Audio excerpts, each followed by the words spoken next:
Geometric construction number 10. Construct an arc tangent to the two given arcs below. The radius we're going to use for this exercise is going to be 0.7. We have arc AB, we have arc DC.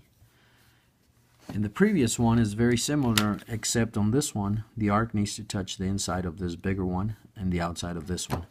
Again, we're going to draw a line at a convenient angle here. Then on this one, I'm just going to draw it towards the outside. I'm going to call this radius 1. I'm going to call this radius 2. Now, the 0.7, we are going to measure 0.7 in from the edge on the bigger circle. And then we are going to measure 0.7 to the outside of this circle. Since it's going to be tangent inside, you must always measure towards the inside. So I'm going to measure my 0.7 over here. There's my 0.7. Again, we'll get our locus of centers from R1 and my R3.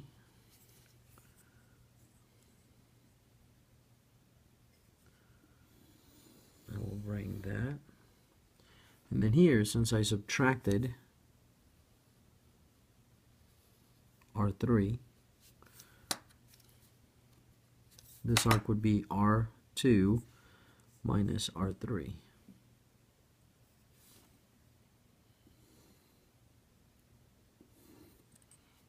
This intersection right here, we'll call it point O right here. This arc here is R2 minus R3. You can see from here to here's R2, from here to here's R3. So if we subtract that, we're left over with this arc. Over here, this arc would be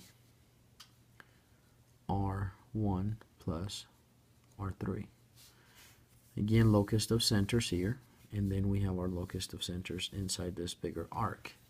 If I go with 0.75, I'll use this length here. There's my point, 0.7, not 0.7, 0.7, and I will go from that new point O. If I strike this arc,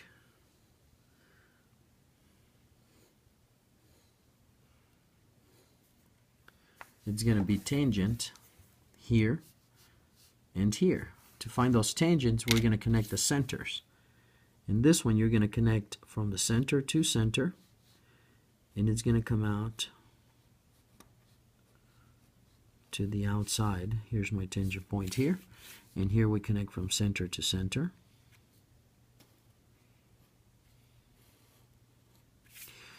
And again, if we're trucking along this arc, this is my tangent point. That's where this arc ends, and then the new arc begins. It comes across this way.